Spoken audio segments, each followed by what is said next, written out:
Então, hoje, na nossa live, nós temos uma convidada mega especial, a nossa querida pastora, a pastora Carla, que também é minha mamãe do coração.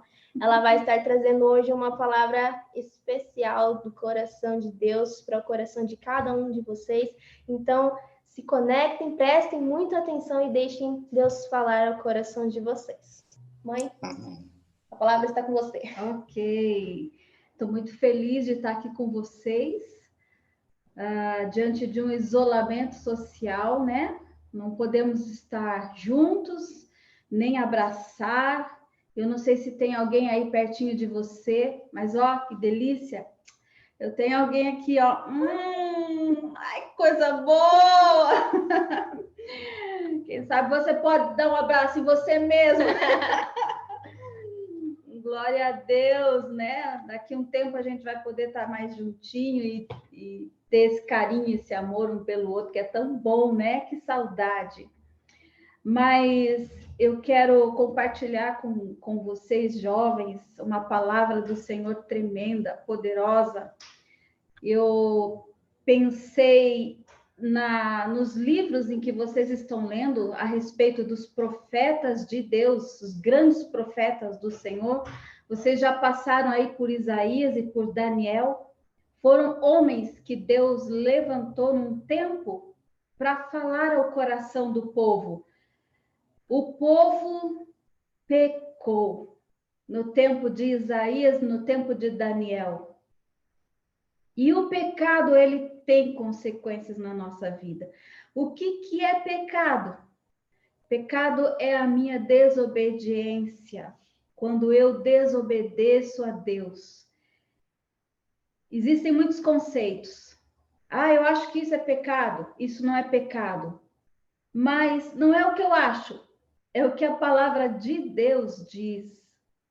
Porque Deus, quando fala conosco, Ele traz uma palavra que traz segurança, é uma palavra movida de um amor que protege, que direciona, que sonha com o melhor para nós. E sempre quando há desobediência, há consequências. Mesma coisa no trânsito. Quando alguém vai dirigir um carro, existem leis que trazem segurança, faz com que você atravesse, que você conquiste, atravesse cidades, mas tem que haver obediência às leis, caso contrário, pode acontecer prejuízos no meio do caminho, né? Feridas, mortes, é a mesma coisa no nosso dia a dia. Então, no tempo de Isaías e Daniel, eles pecaram, e isso trouxe prejuízo à nação. Aí está Deus aí levantando Isaías, levantando Daniel para falar ao povo. Arrependam-se, convertam-se a mim, diz o Senhor. E eu vou sarar a terra, vou perdoar pecados. Grandes homens de Deus. E eu estou aqui hoje com jovens. Grandes homens e mulheres de Deus. Eu não sei o que vocês vão ser no futuro, mas Deus sabe. Só que a palavra do Senhor nos ensina que tanto Isaías quanto Daniel puderam ser poderosamente usados pelo Senhor, porque eles começaram do jeito certo. Eles começaram pela oração. Tudo começa pela oração. Eu me lembro como se fosse hoje. Eu tinha 16 anos de idade. Entrei para dentro do meu quarto, só conhecia a Deus de ouvir falar. Das religiões que eram pregadas. Eu sabia que existia um Deus, mas não tinha a menor noção de quem ele realmente era, muito menos me relacionar com ele. E dentro do meu quarto eu orei a Deus, eu falei, Deus, se o Senhor realmente existe, eu quero que o Senhor se manifeste na minha vida. Foi a minha oração. E eu nem sabia que aquilo era uma oração, mas eu pedi a Deus. E Deus respondeu. A minha vida, minha história começou assim, nessa caminhada com Deus e hoje servindo ao Senhor, desde os meus 18 anos de idade, porque Deus respondeu, Deus criou uma situação onde eu pude conhecer o amor de Deus. E com 18 anos de idade, eu entreguei a minha vida ao Senhor Jesus, recebi como Senhor e Salvador, e Ele mudou completamente a minha história. Me colocou num caminho que não troco por nada desse mundo, não tá? Não, né? Na minha idade, eu posso dizer para vocês que eu já experimentei muitas alegrias, muitas alegrias. E nenhuma delas é maior ou melhor do que a alegria de ter Jesus no coração e andar na presença dele. Nada, nada nesse mundo. Nenhum passeio, nem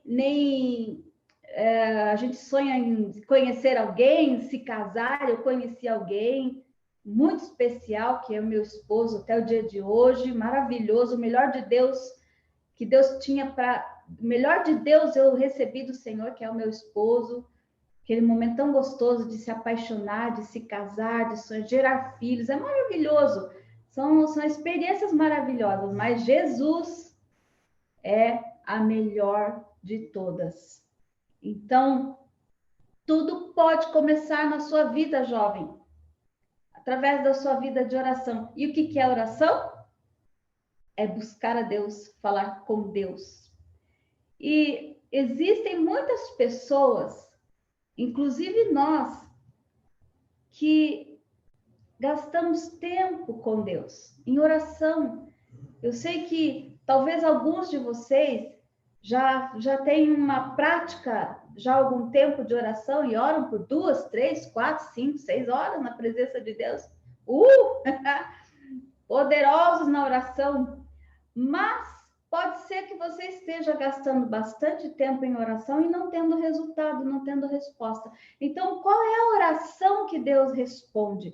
Se você quer marcar sua geração, ser um profeta, uma profetisa de Deus, precisa aprender a orar. Qual é a oração que Deus ouve, que Deus responde? Deus respondeu a oração de Isaías. Deus respondeu a oração de Daniel.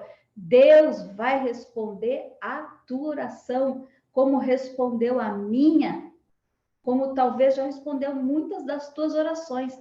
Mas hoje nós vamos entender que existem alguns obstáculos que nos impedem de ter essa resposta de Deus, de ter essa oração respondida. E aí você, se tiver com a sua Bíblia aí, vai abrir lá no livro de Marcos, capítulo 11. Eu vou pedir aqui para a Sofia ler. Nós vamos ler do versículo, primeiro do 12 ao 14, e depois do 20 ao 26. Aqui, né? Isso, 12 ao 14 de Marcos, capítulo 11, e do versículo 20 ao 26. No dia seguinte, quando saíram de Betânia, teve fome, e, vendo de longe uma figueira com folhas, foi ver se nela, porventura, acharia alguma coisa. Aproximando-se dela, nada achou, senão folhas, porque não era tempo de figos. Então lhe disse Jesus: Nunca, jamais coma alguém fruto de ti. E seus discípulos ouviram isso. Continua. Ok? Aí nós podemos ver Jesus se aproximando da figueira, não encontrou fruto e libera uma palavra: nunca, jamais coma alguém fruto de ti. E os discípulos ouviram isso. Agora, do 20 ao 24, vamos ver o que aconteceu depois disso. 20 ao 24? Isso. E passando eles pela manhã, viram que a figueira secara desde a raiz. Então Pedro, lembrando-se, falou: Mestre, eis que a figueira que amaldiçoaste secou. Ao que Jesus lhe disse: Tende fé em Deus, porque em verdade vos afirmo que, se alguém disser a este monte: Ergue-te e lança-te no mar, e não duvidar no seu coração, mas crer que se fará o que diz, assim será com ele. Por isso vos digo que tudo quanto em oração pedirdes, crede que recebestes, e será assim convosco. Continua. E quando estiverdes orando, se tendes alguma coisa contra alguém, perdoai, para que vosso Pai Celestial vos perdoe as vossas ofensas. Mas se não perdoardes, também vosso Pai Celestial não vos perdoará as vossas ofensas. Então, versículo 27, Jesus está dizendo: tenham fé. O que é a fé? É a certeza das coisas que eu espero, a convicção de fatos que eu não vejo. É a definição de Hebreus, capítulo 11, quando ele fala a respeito da fé. Então, a primeira coisa que eu preciso nessa minha vida de oração, onde tudo começa, é ter fé para orar. E aqui diz: se alguém disser a este monte, ergue-te, lança-te do mar, e não duvidar no seu coração, mas crer que se fará o que diz, assim será com ele. Primeiro destaque é se alguém quer dizer qualquer um está habilitado a orar com fé, qualquer um, não precisa ser só os pastores, não precisa ser só os líderes da tua célula, é qualquer um. Por isso que quando eu lá com 16 anos entrei no meu quarto, orei com fé e Deus me respondeu. Qualquer um está habilitado. Isso qualifica a todos para a oração. Mas aqui diz: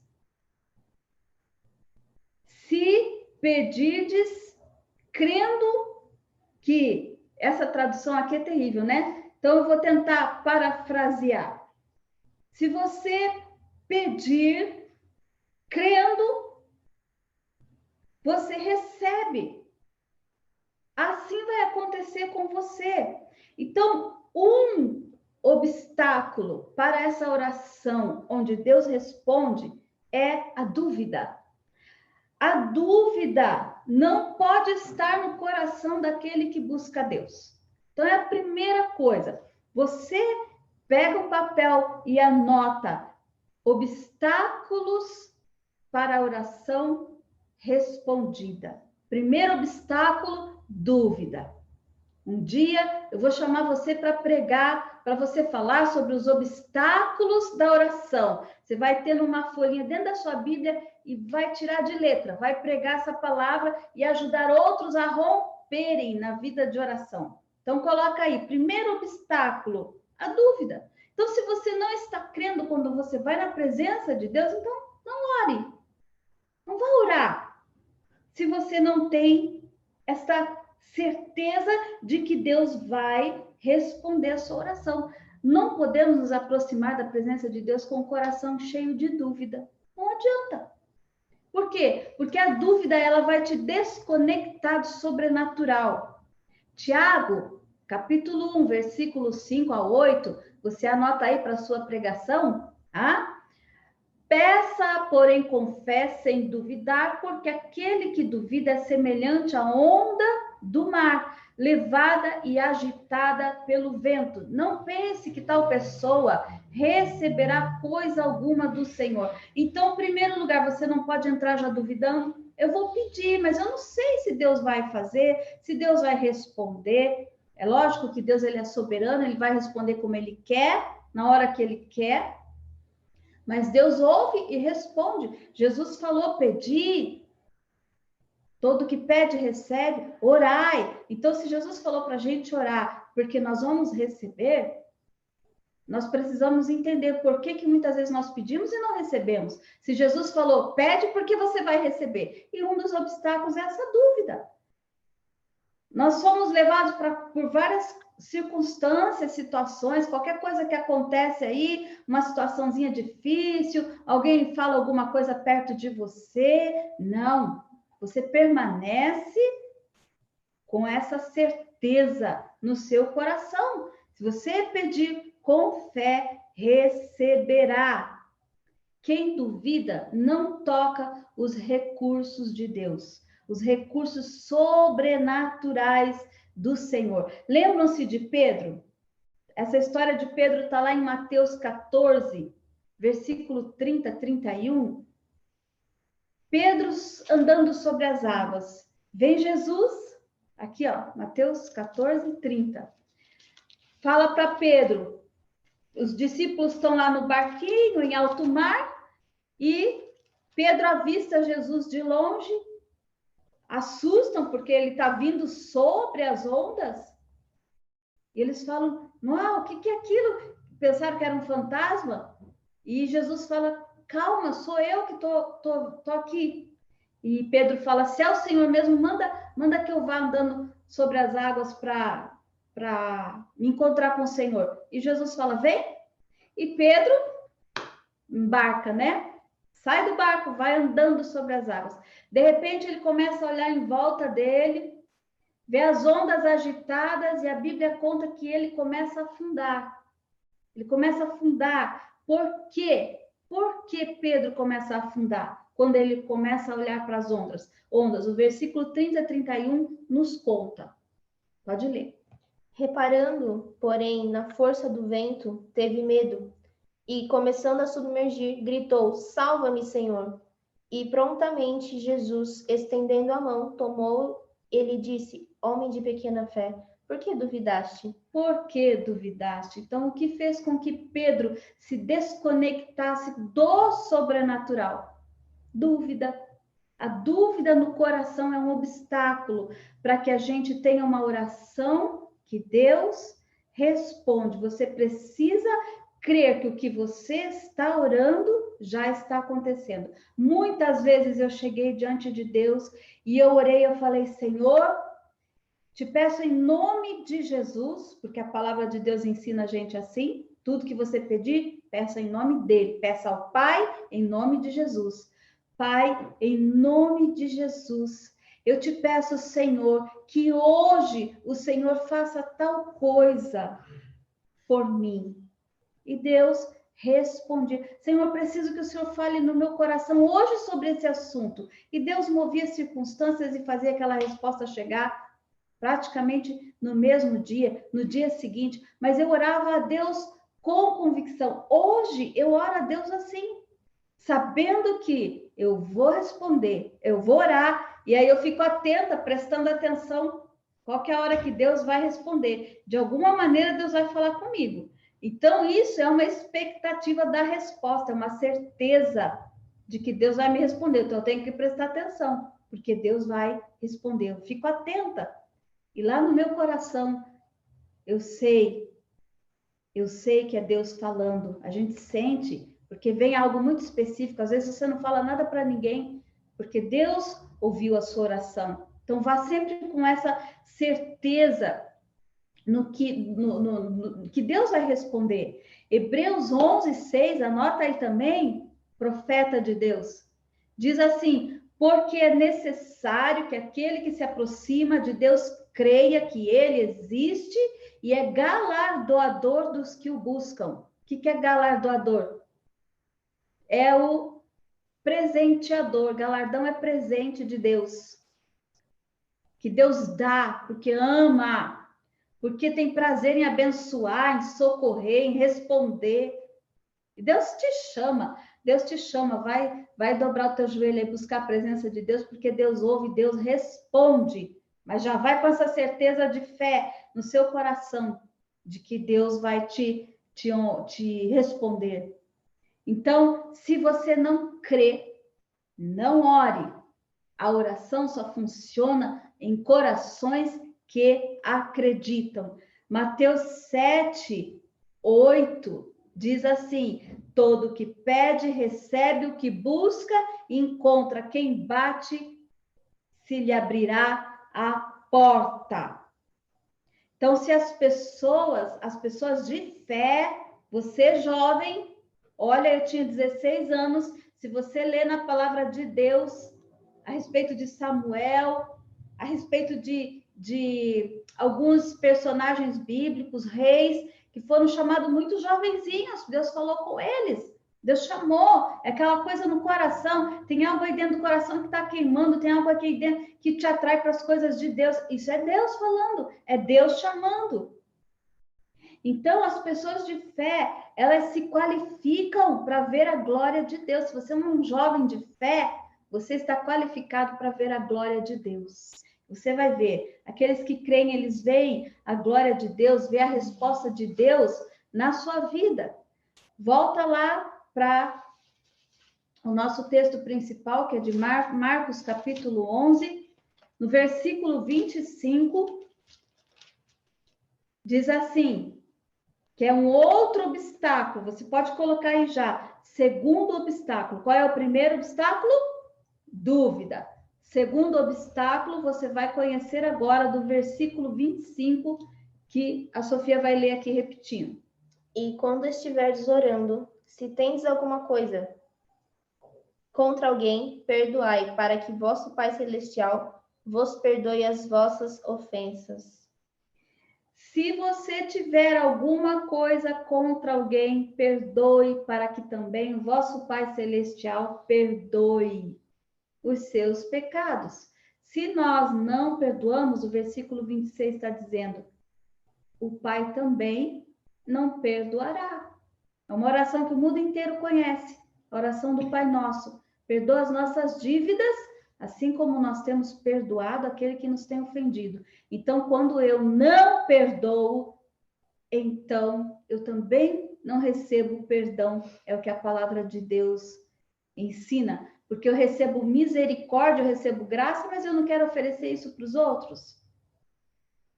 Então, Deus não perdoa os meus pecados. Deus jamais vai responder a uma pessoa que não tem a capacidade de perdoar. Perdoar é para os fortes.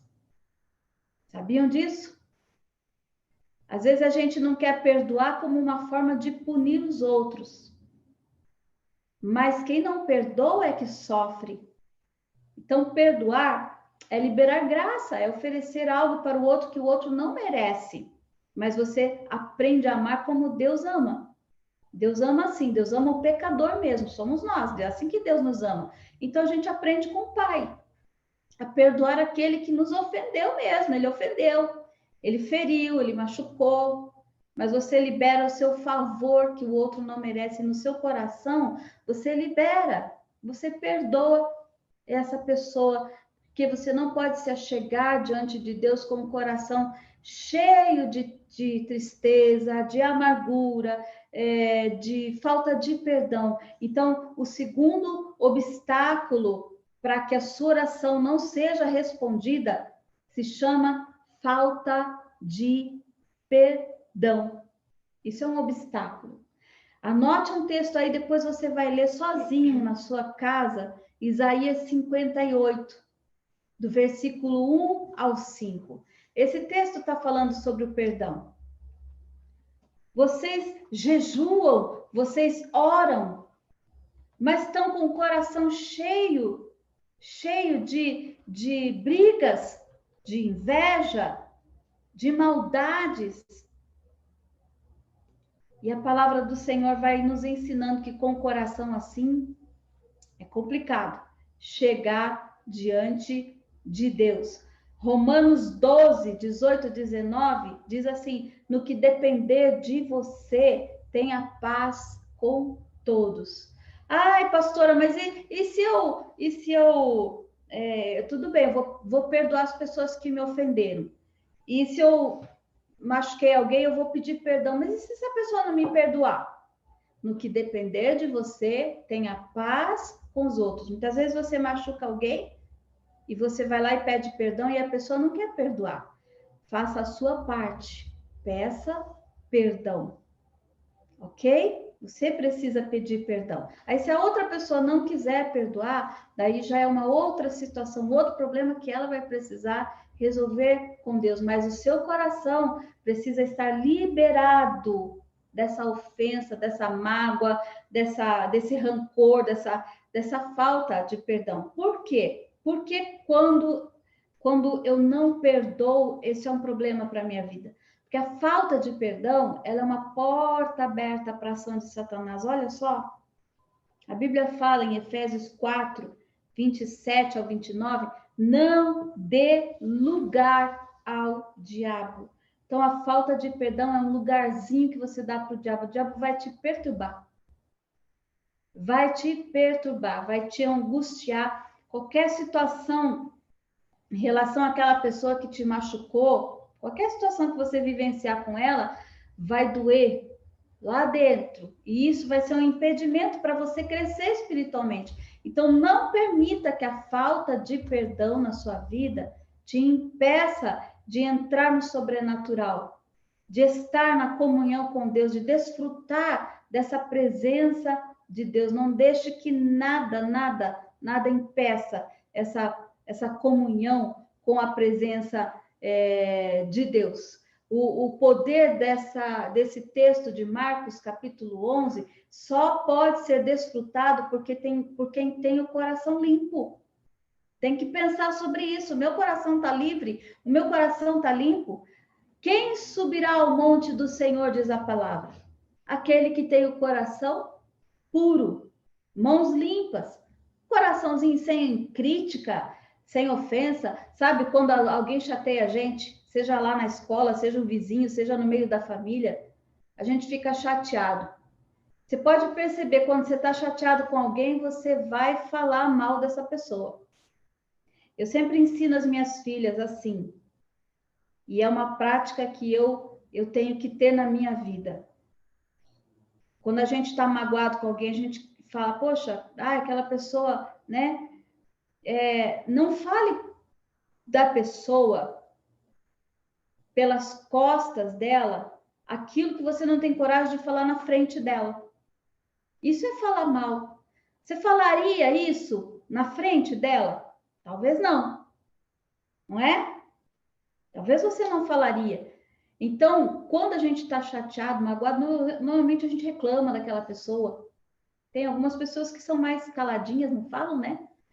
Aquela menina lá na escola. Aquela fulana. Aquele garoto lá. Né? Deus me livre e me guarde. Olha, só Jesus na causa. Aí começa a usar uma linguagem crentez para falar palavrão, né? O palavrão do crente é assim. Deus me livre e me guarde. Misericórdia, me ajuda aí, Sofia. Jumenta de Balaão. Jumenta de Balaão, o que mais? Ajuda aí, Wanderson. Vocês conhecem um palavrão cristão aí? Agora todo mundo tá quieto, né? Filhote de Filisteu. Carroça que carregou José. É por aí, né? Mula de Balaão. E a gente fica zangado, né? E Jesus está falando, perdoe, porque a falta de perdão, ela é um obstáculo para essa nossa vida. Nós precisamos colocar o coração diante de Deus, pedir perdão a Deus, pedir perdão às pessoas, perdoar pessoas. Não vale a pena você perder de desfrutar a presença de Deus por causa desses obstáculos. Não vale a pena seguir sofrendo quando Deus tem para dar uma vida abundante, cheia do Espírito Santo. Então, você quer ter uma vida de oração que tem resposta? Ou você quer ter 4, 5 horas de oração na presença de Deus sem ver nada mudar? O que é que você me diz? Eu prefiro ter uma vida de oração que tem resposta. Então, analisa o teu coração. Porque esses 2 pontos desse texto são os 2 obstáculos: dúvida e falta de perdão. Jesus está deixando bem claro nesse texto aí. Quer romper em fé? O poder da fé é quando você abre a sua boca e você diz a esse monte, lança-te, e ele lança. Ok? Por que Jesus está dizendo se você disser? Porque a Bíblia fala que a boca fala daquilo que está cheio o seu coração. E se estiver cheio de crítica, de ofensa, de rancor, de mágoa, o que é que vai sair da sua boca? Como é que você vai dizer, monte, passa para lá e ele passa? Não é? Então, vamos colocar o nosso coração diante de Deus, jovem. Como é que guarda puro o coração? Como é que guarda puro o caminho? Observando a palavra de Deus. Encha o teu coração com a palavra de Deus, que ela é a verdade. A palavra de Deus é a lâmpada para os nossos pés, ela é luz para o nosso caminho. Então, vamos aprender com a palavra do Senhor cada dia mais. Vocês, assim, estão de parabéns de encarar esse desafio de ler a palavra, esse desafio de estar conectado com a palavra. E conforme forem lendo, vão aprendendo, vão colocando o coração diante de Deus, o coração à luz da palavra, porque a luz vem sobre o coração e ela mostra tudo que está errado. Aí você vai alinhando o teu coração com a palavra. Ok, eu estou pensando assim, eu estou sentindo assim, eu estou caminhando assim. Mas a palavra de Deus diz assim, então, ok, eu vou fazer a conversão. Isso é se converter dos seus maus caminhos. É estar indo por um lugar e, de repente, a palavra de Deus diz assim. Então, eu volto e começo a caminhar, como diz a palavra de Deus. Porque caminhando como a palavra de Deus nos ensina, eu vou ter segurança em Deus, eu vou ter paz, eu vou ter alegria, eu vou ter um futuro de bênção, de vitória, um futuro de conquista na presença de Deus, porque uma coisa é conquistar na força do seu braço. Outra coisa é você ter os céus a seu favor. Um Deus que pode fazer o impossível acontecer. Tudo na sua vida começa pela vida de oração com Deus. Remova os obstáculos, alce-voe na oração e seja um profeta de Deus às nações. Em nome de Jesus. Quem é o profeta de Deus? Aquele que fala o que a palavra de Deus diz. Foi assim na vida de Isaías, foi assim na vida de Daniel, vai ser assim na sua vida, jovem profeta de Deus, nesse tempo que Deus separou para levantar sua vida, levantar seu coração, em nome de Jesus. Que Deus te abençoe nesse dia, nessa noite e nesse tempo. Amém? Se você recebe, agarra essa palavra e fala: Senhor, eu fui levantada para esse tempo. Deus abençoe. Um beijo em cada um de vocês que eu amo de paixão.